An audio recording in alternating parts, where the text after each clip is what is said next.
Hello साथियों, मैं मिथुन आपके अपने परिवार कलम से क्रांति T20 में स्वागत करते हैं। आइए आज का सेशन स्टार्ट करते हैं। आज के सेशन में हम लोग वास्तविक संख्या लगाने वाले हैं। बिल्कुल बेसिक से चलेंगे हम लोग। अब बिल्कुल कोई घबराने की कोई बात नहीं है, सिर्फ आप मेरे साथ जुड़े रहें, किसी भी प्रकार का कोई चिंता नहीं करना है। तो देखिए, सबसे पहले हम लोग वास्तविक संख्या के बारे में जान लें। वास्तविक संख्या क्या है? ठीक है, परिमेय और अपरिमेय संख्याओं के समुच्चय को वास्तविक संख्या कहते हैं। क्या कहते हैं? वास्तविक संख्या कहते हैं। यानी कि इससे स्पष्ट होता है कि वास्तविक संख्या में हम लोग जो है ना, परिमेय और अपरिमेय संख्याओं के बारे में पढ़ने वाले हैं, परिमेय और अपरिमेय संख्या को लगाने वाले हैं। ठीक है ना। जैसे देखिए, r बराबर √3, 2/5। देखिए, ये √3 क्या है? अपरिमेय संख्या है। 2/5 क्या है? परिमेय संख्या है। फिर ये -7/3 परिमेय संख्या, ये फिर अपरिमेय संख्या, ये फिर आपका बन जाता है परिमेय संख्या। ये परिमेय संख्या, परिमेय संख्या। इसके अंदर में इस समुच्चय जो r बराबर हम रियल नंबर का जो समुच्चय बनाए हैं, ये समुच्चय में जो अंदर में क्या क्या आ रहा है? परिमेय और अपरिमेय, यही दो चीज आ रहा है ना। इस प्रकार से कह सकते हैं समुच्चय r वास्तविक संख्याओं का समुच्चय है। समुच्चय r जो है क्या है? वास्तविक संख्याओं का समुच्चय है। इसके बाद आइए, इस सूत्र को आप लोग बहुत ही अच्छी तरह से बचपन से जानते होंगे, पहचानते होंगे इसको, कि भाज्य बराबर भाजक गुना भागफल जो शेषफल होता है, यानी कि शेष होता है। इसी को क्या किया, यूक्लिडियन एल्गोरिदम ने अपने अनुसार से बताया। बोला कि a बराबर BQ प्लस R होगा। a बराबर BQ प्लस R होगा, जहां 0 से बड़ा या बराबर R से बड़ा क्या होगा? B होगा। यानी कि इसने a नाम किसको दिया? भाज्य को। a की क्या है? भाज्य है। b क्या है? भाजक। q क्या है? भागफल। और r क्या है? शेषफल है। इस चीज को आप सबसे पहले कॉपी में, वीडियो को रोक करके कॉपी में इस चीज को नोट कर लीजिए। बात समझे ना। इस चीज को, बेसिक चीज को जानिएगा, तभी एक्सरसाइज बनाने में फिर मजा आएगा। ठीक है, तो देखिए यहां पर अब बात करें हम इस चीज का, इसका मतलब क्या हुआ? 0 से बड़ा या बराबर r से बड़ा b। जैसे कहने मतलब कुछ भी आप ले सकते हैं। यहां पे जैसे हम ले लिए, कहने मतलब 15 ले लिए। ठीक है, और हम 4 से भाग देना चाहते हैं। किससे? 4 से। ये आपका a हो गया बीच वाला, और ये आपका b होता है। 4 तिया 12, 4 तिया 12 हो गया। यानी कि 12 खिला, ये यहां 5 में 2 हो गया, 3 हो गया, कैंसिल हो गया। ये आपका जो बचा, ये ही r होता है आपका, और यहां का चीज आपका Q होता है। देखिए R जो बचा है, वो किससे? 4 से जो है छोटा है, यानी कि B से क्या है? छोटा है। यही लिख करते हैं यहां पे, B R का वैल्यू जो होगा B से क्या होगा? छोटा होगा। अब बात रहा क्या सर, ये चीज क्या है? 0 से बड़ा या बराबर R। हाँ, ये तो है, 0 से बड़ा या बराबर R तो हो ही सकता है। जैसे कहने मतलब, यदि आप यहां 5 से भाग लगाते हैं, कितना से? 5 से, तो 5 या 15 पूरा कट जाएगा, और इसका शेष फल आ जाएगा 0। एक 0 आ गया ना। बात समझे यहां पे।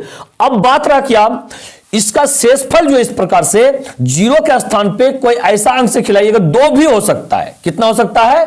2 हो सकता है, या तो फिर क्या हो सकता है? 3 हो सकता है, या फिर क्या हो सकता है? 4 हो सकता है। लेकिन 4 से अधिक 5 नहीं होगा। यदि 5 कहीं शेष आएगा भाई, 5 से तो खा ही जाएगा, कट ही जाएगा।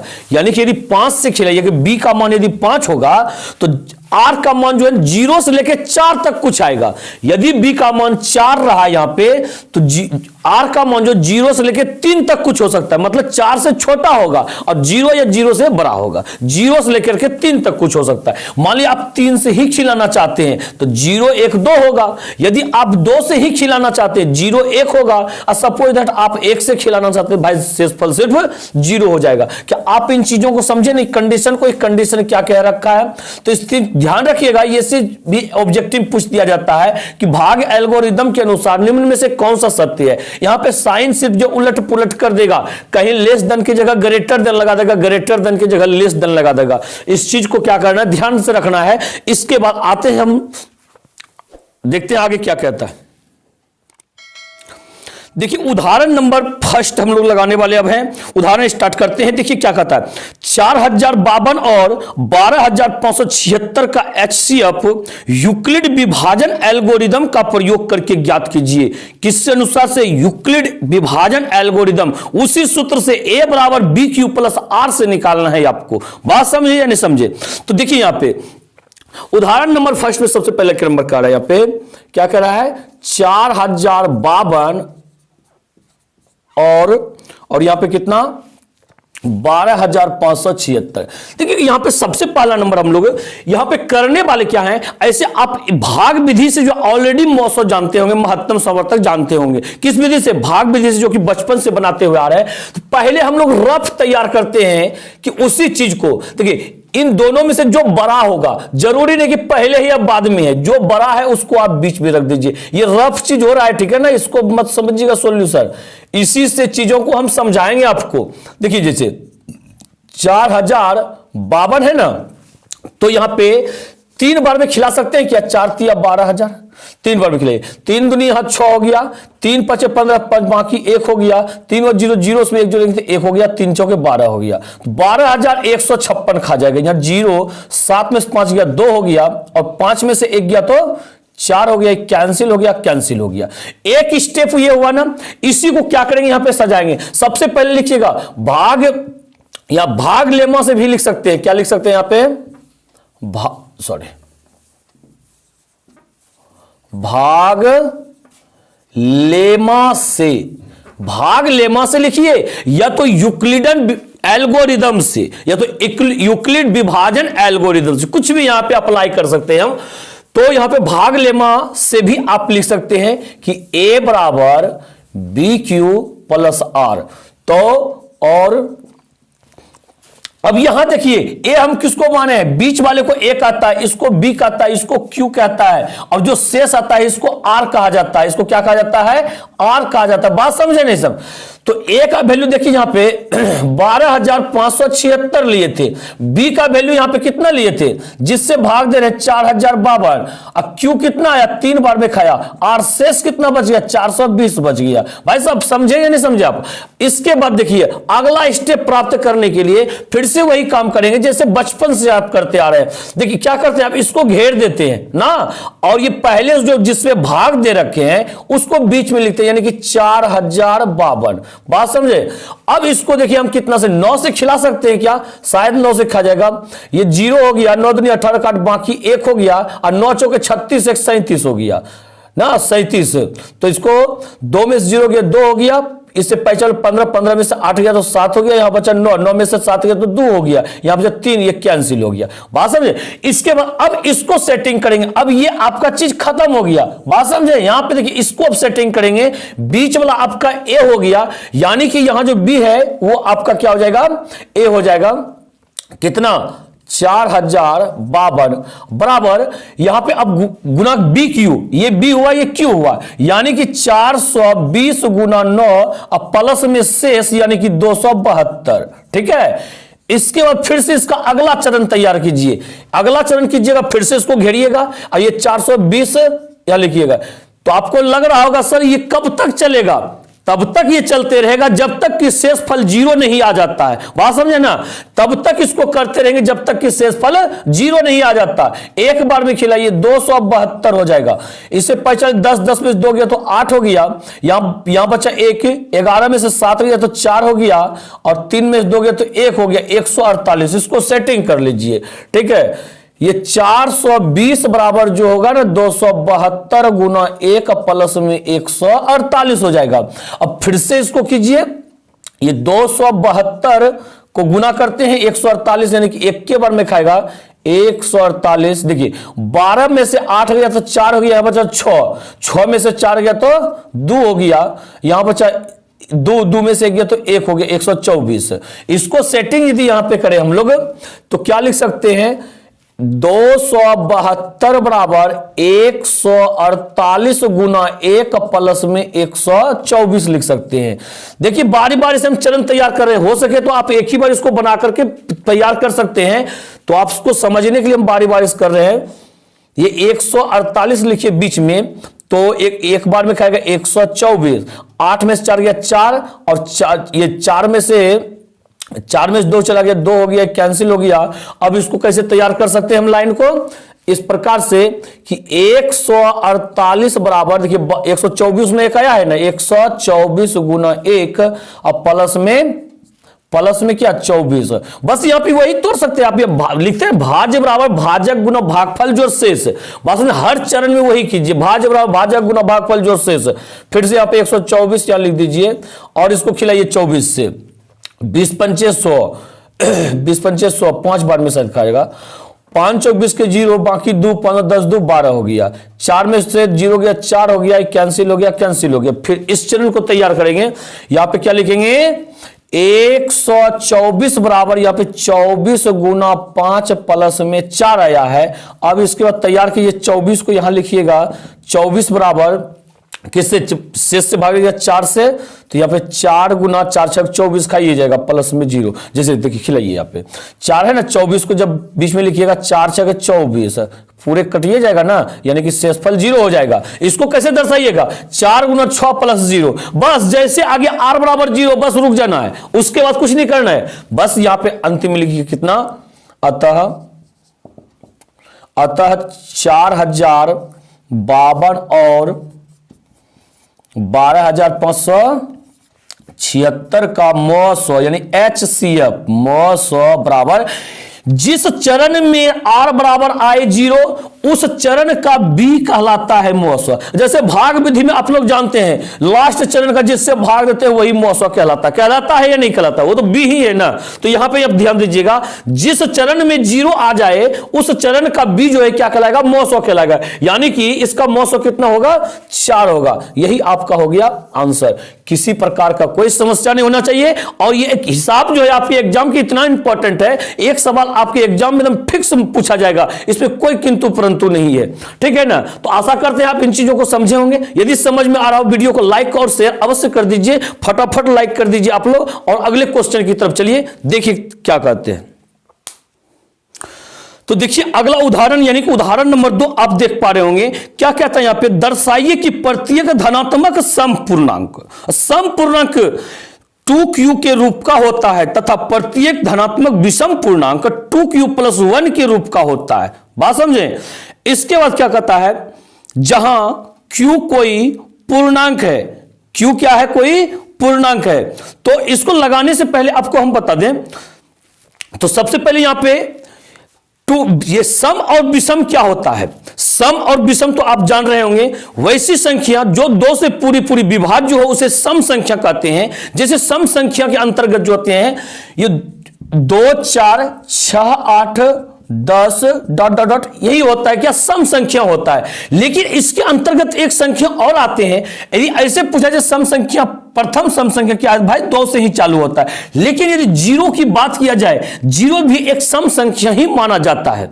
यदि प्रथम सम संख्या पूछा जाए तो आप यानी कि 0 बोल दीजिएगा, बोलिएगा वहां पे 2 है। लेकिन ऐसा यदि सवाल कर दे, बताइए 0 कैसा संख्या है, सम संख्या या विषम संख्या, 2 ही ऑप्शन आपके पास में रहेगा। तो आप वहां बोलिएगा क्या, 0 क्या है, सम संख्या है। 0 को हम सम संख्या भी कह सकते हैं, ठीक है ना। इसको विषम संख्या की बातें करते हैं, वैसी संख्या जो 2 से पूरी विभाज्य ना हो उसे विषम संख्या कहते हैं। जैसे 1 हो गया, 3 5 7 9 ...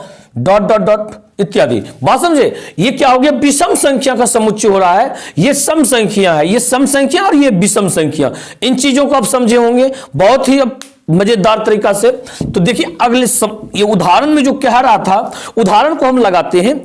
उदाहरण जो कह रहा है यहां पे क्या, कि सम पूर्णांक को 2q के रूप में और विषम पूर्णांक को 2q + 1 के रूप में।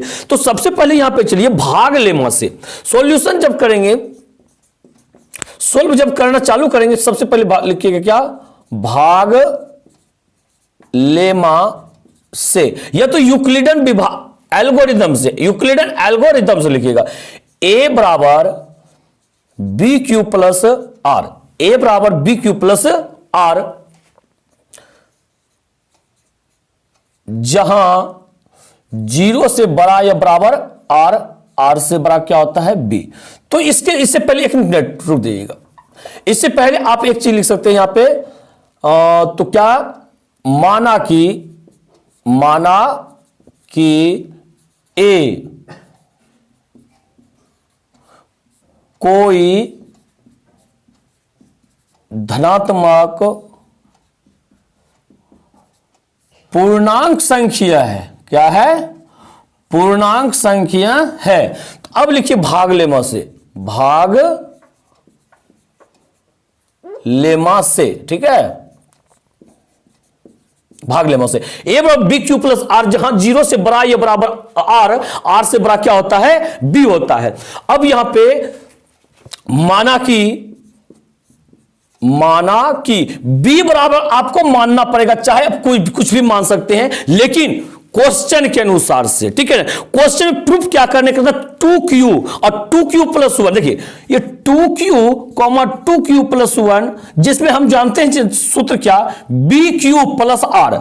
ये bq आर नहीं, कुछ तो जीरो है बात समझे, लेकिन b का वैल्यू तो 2 आया। यहां से भी देखिए bq प्लस r, b का वैल्यू क्या आ रहा है, 2 आ रहा है। तो आपको 100% b का वैल्यू यहां पे क्या मानना पड़ेगा, 2 ही मानना पड़ेगा, ठीक है ना। माना कि b बराबर 2, इसलिए a बराबर क्या हो जाएगा, 2q प्लस r, जहां जीरो से बड़ा या बराबर r और r से बड़ा कौन सा है, 2 हो जाएगा। b के जगह पे क्या लिख देंगे, 2 लिख देंगे, यानी r का वैल्यू जो 2 से क्या होगा, छोटा होगा, इसलिए r बराबर 2 से छोटा होगा। मन क्या होगा, 2 से छोटा का मतलब क्या होता है, 0 होगा या फिर 1 होगा, यही हो सकता है। 2 से छोटा का मतलब 0 और 1 हो सकता है, क्योंकि यहां कहता है शर्त तो पहले समझा रहा कि 0 से बड़ा या बराबर r, मतलब r जो 0 से बड़ा होगा बराबर होगा, मतलब 0 भी हो सकता है, 0 से बड़ा हो सकता है, पर 2 से छोटा होगा तो कहां तक होगा, 1 तक ही होगा ना। इसके बाद देखिए यहां पे सबसे पहले लगाइए क्या, सम पूर्णांक के लिए, सम पूर्णांक के लिए, तो सम पूर्णांक के लिए r बराबर क्या है, 0 है। इसमें सम, इस दो 0 और 1 में से सम कौन सा है, 0 ही तो है ना। तो सम पूर्णांक के लिए r बराबर क्या हो जाएगा, 0 हो जाएगा। इसलिए b बराबर, यहां से देखिए, सॉरी a बराबर, इसलिए a बराबर इस चीज को देखिए क्या, 2q प्लस r, यहां लिखेंगे क्या, 2q प्लस r का वैल्यू 0, तो बराबर क्या, 2q, जो कि पहले कह रहा था कि सम दर्शाइए कि सम संख्या 2q के रूप में लिखा जा सकता है, तो सम पूर्णांक के लिए लिया और 2q के रूप में लिख दिया ना। अब कहता है क्या, विषम पूर्णांक को जो 2q प्लस 1 के रूप में लिख सकते हैं, तो लिखिए अब विषम पूर्णांक के लिए क्या लिखेंगे, विषम पूर्णांक के लिए, विषम पूर्णांक के लिए, तो बताइए r बराबर क्या हो जाएगा, ये एक जो है विषम संख्या तो है, उसके बाद क्या लिखेंगे, इसलिए a बराबर यहीं पे पुटिंग कीजिए 2q प्लस r के जगह पे, यहां पे हो गया 2q प्लस r। भाई r कितना है, 1 है ना, यही तो कह रहा था कि कहने मतलब विषम पूर्णांक को 2q प्लस 1 के रूप में लिखिए, तो लिख दिए। अब लास्ट में अप्लाई कर दीजिए, सिद्ध करने के लिए आता, देखिए क्या कहता है, क्या कहता है कि दर्शाइए कि प्रत्येक धनात्मक सम पूर्णांक को, अतः प्रत्येक धनात्मक सम पूर्णांक को 2q के रूप में तथा प्रत्येक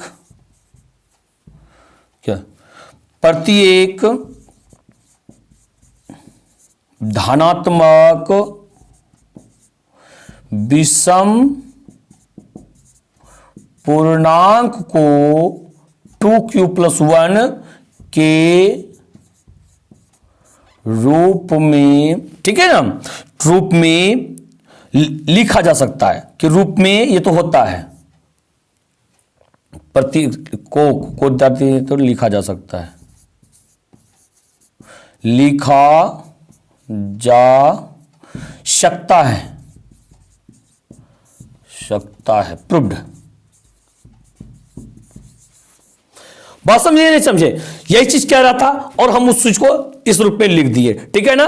तो इन चीजों को आप समझ पा रहे होंगे। इसी रूप में कह रहा था लिखने के लिए, सम को इस रूप में, विषम को इस रूप में। तो सम को हम इस रूप में लिख दिए, विषम को 2q+1 के रूप में लिख दिए। तो चाहे इससे रिलेटेड कोई भी सवाल हो, आप बस ध्यान दीजिएगा जो सिद्ध करने के लिए कहता शुरू में क्या है उसी को मानेंगे b बराबर, उसी को क्या मानेंगे b बराबर, वही मानना है और बिल्कुल सेम प्रोसेस से चलिएगा, बिल्कुल मजा आ जाएगा, ठीक है ना। अगले उदाहरण की तरफ, उदाहरण नंबर 3 की तरफ चलते हैं। देखिए उदाहरण नंबर 3 आप देख पा रहे होंगे, क्या कहता है, दर्शाइए कि एक धनात्मक विषम पूर्णांक 4q+1 या 4q+3 के रूप का होता है जहां q एक पूर्णांक है। q क्या है? पूर्णांक है। तो देखिए q पूर्णांक है, इसने तो कह रखा है, हम मान लेते हैं, माना कि ए कोई धनात्मक पूर्णांक संख्या है, ठीक है, पूर्णांक संख्या है। तो भाग लेमा से क्या लिखिएगा? भाग लेमा से a बराबर क्या हो जाएगा? bq+r हो जाएगा, bq+r, जहां 0 से बड़ा या बराबर r से बड़ा क्या होता है? b होता है। अब माना कि पुनः ये माना कि b बराबर, जो सिद्ध करने के लिए क्या रहा है, यहां क्या कहता है? 4q+1। भाई 4q है, 4q का मतलब क्या होगा? b का वैल्यू 4, यहां पे क्या रखा है? तो माना कि b बराबर 4, इसलिए a बराबर, तो यहां b जहां है वहां 4 रख दीजिए, 4q प्लस में r हो जाएगा, और जहां 0 से बड़ा या बराबर r होता है, r से बड़ा क्या होता है? 4। तो जहां b बराबर जब 4 लिखे थे, यहां भी b की जगह 4 लिखेंगे। बात समझे ना? यानी कि ये कंडीशन क्या कहता है? 0 से बड़ा या बराबर r होगा और r से बड़ा 4 हो, यानी r का वैल्यू 4 से छोटा होगा और 0 से के बराबर या बड़ा होगा। तो इसलिए यहां पे r बराबर क्या होगा बताइए? तो 0 होगा, 1 होगा, 2 होगा, 3 होगा, ठीक है ना। इतना तक होगा ना। अब यहां पे जो कह रखा है इसने, क्या रखा है कि विषम पूर्णांक के लिए, किसके लिए? विषम पूर्णांक के लिए। तो यहां लिखिए विषम पूर्णांक के लिए, विषम पूर्णांक के लिए, ठीक है, विषम पूर्णांक के लिए बताइए r, इसमें विषम कौन कौन है? 1 है और 3 है। तो 1,3, 1,3, तो r बराबर 1 रखने पर, r बराबर 1 रखने पर, तो इसलिए बताइए a बराबर क्या हो जाएगा? 4q+r है, 4q+r की जगह क्या लिखिएगा? एक ले रहे, 1 हो गया। तो इसने क्या रखा है? पहला चीज कि 4q+1 के रूप में, चलिए एक तो साबित हो गया कि 4q+1 के रूप में लिखा जा सकता है। फिर क्या लीजिए? r बराबर कितना? देखिए 3 है ना, 3 रखने पर, तो बताइए, इसलिए a बराबर क्या हो जाएगा? यहां अप्लाई कीजिए, a बराबर 4q+3 हो जाएगा। क्या हो जाएगा?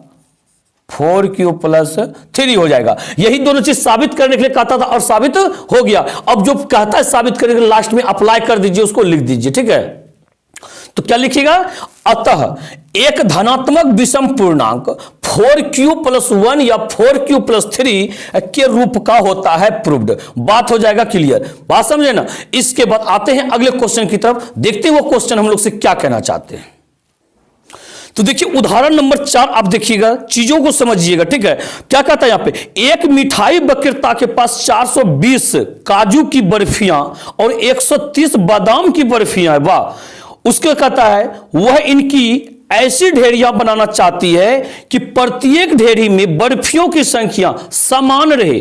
बर्फी की संख्या क्या रहे? समान रहे प्रत्येक ढेरी में, तथा ये ढेरियां बर्फी की परात में न्यूनतम स्थान घेरे। न्यूनतम स्थान घेरे कौन?